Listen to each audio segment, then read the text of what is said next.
और खबर मेरठ से, जहां एक अस्पताल में कर्मचारी पर फायरिंग की गई। बदमाशों ने कर्मचारी पर इसलिए गोली चलाई क्योंकि उसने आईसीयू में केक काटने से मना कर दिया था।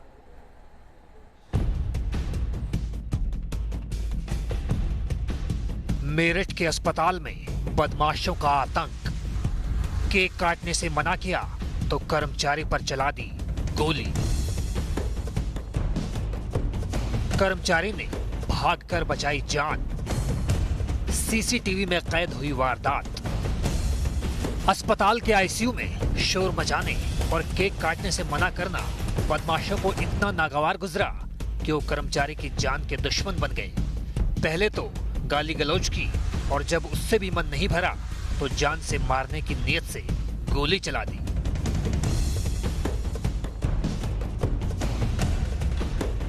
इसके बाद दहशत फैलाने के लिए एक गोली छत में, दूसरी डॉक्टर के चैम्बर में और तीसरी गोली अस्पताल के शीशे वाले गेट में चलाई। फायरिंग के बाद मरीजों और तीमारदारों में अफरा तफरी मच गई और लोग जान बचाने के लिए इधर उधर भागने लगे। बदमाशों की ये वारदात वहां लगे सीसीटीवी में कैद हो गई। सूचना मिलने पर पुलिस मौके पर पहुंची और 2 खोखे बरामद किए। मेरठ के एसपी देहात ने जल्द ही आरोपियों की गिरफ्तारी की बात कही है। इसके कुछ मित्र इसका एक बर्थडे मना रहे थे। वहां पर शोर शराबा होने के कारण जब अस्पताल प्रशासन ने मना किया तो ये 2 लड़के, एक अनुज पुत्र अतरपाल और एक मोनू। अनुज रहने वाला है तोहफापुर का, मोनू का अभी पता नहीं है। तो इन दोनों को जब मना किया गया तो ये वहां से चले गए और इन्होंने 2 घंटे बाद आकर अस्पताल में जो है गार्ड इत्यादि से बहस की और फायरिंग की। अस्पताल में फायरिंग के बाद फिर से कर्मचारियों की सुरक्षा का सवाल खड़ा हो गया है। हालांकि वारदात के बाद वहां सुरक्षा व्यवस्था सख्त की गई है और आरोपियों की तलाश में पुलिस ने कई टीम गठित की है। Sarfaraz Ahmed, News Nation, Meerut. और शक का बीज किसी भी रिश्ते को दीमक की मानंद खोखला कर देता है। अब यह रिश्ता खून का ही क्यों ना हो, लेकिन उसका कोई वजूद नहीं रहता।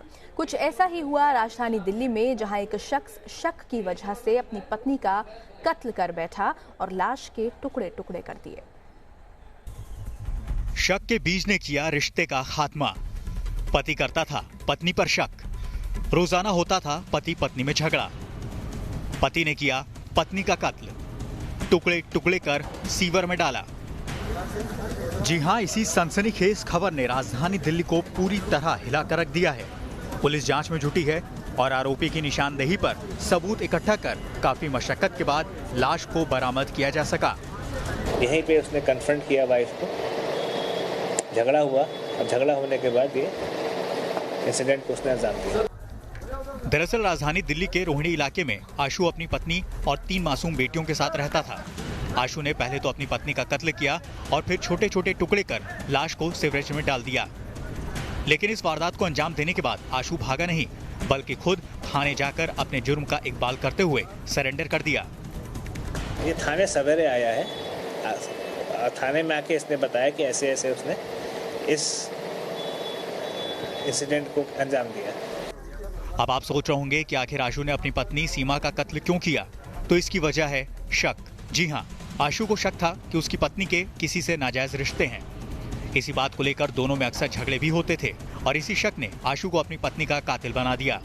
पुलिस को दिए बयान के मुताबिक रात के वक्त आशु अपनी पत्नी सीमा को पुराने घर ले गया और फिर वहीं उसका कत्ल कर लाश के टुकड़े टुकड़े कर दिए और उन टुकड़ों को सीवर टैंक में डाल दिया। इसने अपनी पत्नी की हत्या कर दी। हत्या के बाद ही क्लेम्स की उसने बॉडी को काटा। काटने के बाद जो घर में सीवरेज टैंक है उसमें बॉडी पार्ट्स डंप कर दिए। इस वारदात की जानकारी जैसे ही परिजनों को लगी तो सभी के पैरों तले जमीन खिसक गई। आनन फानन में सभी लोग आशु के घर पहुंच गए। जैसे हम यहाँ पे आए तो दुकान खुली हुई थी उनकी और मुझे जो हमारे माँ बाप वगैरह आए तो वो दुकान को बंद करके भग गया लड़का वो। फिर उसके बाद फिर मैंने आके कंप्लेंट करी 100 नंबर पे आके। फिलहाल सीवर टैंक से पानी को निकालकर पुलिस ने लाश के टुकड़े बरामद कर लिए हैं। दिल्ली के प्रेम नगर का ये एरिया इस बेहद सनसनीखेज हत्याकांड से इस समय दहला हुआ है। आप देख सकते हैं यहाँ पे कितनी भीड़ भाड़ है। इसी वाले मकान के अंदर आरोप है कि एक शख्स ने अपनी पत्नी को कत्ल करने के बाद उसके बॉडी के कई टुकड़े किए और उसे घर के सेफ्टी टैंक में बॉडी के टुकड़े डाल दिए। बताया जा रहा है कि रात को वो अपनी पत्नी को बहाने से यहाँ पर लाया है।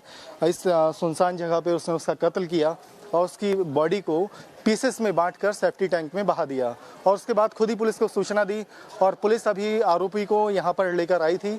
उसके जरिए अन्य साक्ष्य रिकवर करने की कोशिश की जा रही है और सेफ्टी टैंक को खंगाला जा रहा है। वीडियो जर्नलिस्ट पवन तिवारी के साथ अवनीश चौधरी, न्यूज नेशन दिल्ली। तो हमारा देश चांद पर पहुंच चुका है, लेकिन इसी समाज में कुछ लोग ऐसे भी हैं जो आज भी तंत्र मंत्र के चक्कर में पड़े हैं।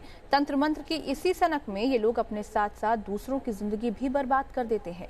कुछ ऐसा ही हुआ है पूर्व मिदनापुर में, जहां एक नाबालिग लड़के की बलि दे दी गई। लेकिन चौंकाने वाली बात यह है कि बलि देने वाला भी एक नाबालिग लड़का ही है। तंत्र मंत्र के चक्कर में बर्बाद हुआ एक परिवार, नाबालिग लड़के की दे दी बलि, परिवार में मचा कोहराम, दोस्त ने ही की खौफनाक वारदात। रोते बिलखते लोग और पुलिस की मौजूदगी यहां हुई खौफनाक वारदात की तरफ इशारा कर रही है। वो वारदात जिसने एक परिवार की सारी खुशियों में मातम का जहर घोल दिया। जी हां, इनके नाबालिग बेटे की बलि दे दी गई है और वो बलि देने वाला कोई और नहीं बल्कि खुद उसका नाबालिग दोस्त है।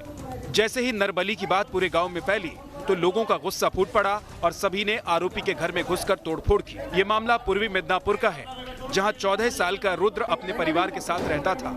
रुद्र का हम उम्र दोस्त था जो कि कुछ दिनों पहले तंत्र मंत्र के चक्कर में पड़ गया। परिवार की माने तो रुद्र अचानक कहीं लापता हो गया। उसको तलाश करने की हर मुमकिन कोशिश की गई, लेकिन अफसोस उसका कुछ पता नहीं चल सका। परेशान परिवार नाबालिग दोस्त के घर पहुंचा और वहां का नजारा देखकर उनके पैरों तले जमीन खिसक गई। परिवार के मुताबिक इसी मूर्ति के सामने रुद्र की लाश पड़ी थी, जिसके हाथ पांव बंधे हुए थे। धीरे धीरे ये बात जंगल की आग की तरह पूरे गाँव में फैल गई। गाँव वालों ने आरोपी के घर में घुसकर तोड़फोड़ की और साथ ही परिवार की पिटाई भी की। रिहायशी इलाके में हुई इस नरबली की जानकारी मिलते ही पुलिस भी मौके पर पहुंच गई। पुलिस ने मरहूम रुद्र के नाबालिग दोस्त को गिरफ्तार कर लिया। वहीं नाबालिग आरोपी को अपनी वारदात के लिए कोई पछतावा नहीं है। वो अब भी ये दावा कर रहा है कि अगर पुलिस उसे गिरफ्तार न करती तो वो रुद्र को दोबारा जिंदा कर देता। Team news nation. खबर राजधानी दिल्ली से, जहां द्वारका में पुलिस ने कुख्यात नंदू गैंग के गुर्गों को धर दबोचा। नंदू गैंग के 2 बदमाशों पर लूट के साथ ही वसूली करने और धमकी देने के कई मामले दर्ज हैं। मौके पर पहुंची पुलिस से बचकर भागने के लिए बदमाशों ने पुलिस टीम पर फायरिंग भी की थी। पुलिस और नंदू गैंग के बीच एनकाउंटर, पुलिस टीम पर बदमाशों ने की फायरिंग। पुलिस की गिरफ्त में नंदू गैंग के 2 गुर्गे। दिल्ली के द्वारका इलाके में पुलिस और नंदू गैंग के बीच एनकाउंटर हुआ। पुलिस को मुखबिर के जरिए ये खबर मिली थी कि नंदू गैंग के गुर्गे एक व्यापारी को लूटने के लिए आ रहे हैं। वारदात की जगह पुलिस को देख बदमाशों ने बचने के लिए पुलिस टीम पर फायरिंग शुरू कर दी। एक गोली पुलिसकर्मी के सीने पर जा लगी, लेकिन बुलेट प्रूफ जैकेट की वजह से पुलिसकर्मी की जान बच गई। पुलिस की जवाबी कार्रवाई में एक बदमाश विकी को गोली लगी, जिसे अस्पताल में भर्ती कराया गया, जबकि 2 बदमाशों को गिरफ्तार कर लिया गया। 2 बंदे उनका स्टोर पे आए थे, उनका दुकान पे आए थे और गोली वोली चल के उनको थ्रेटन करके चले गए थे।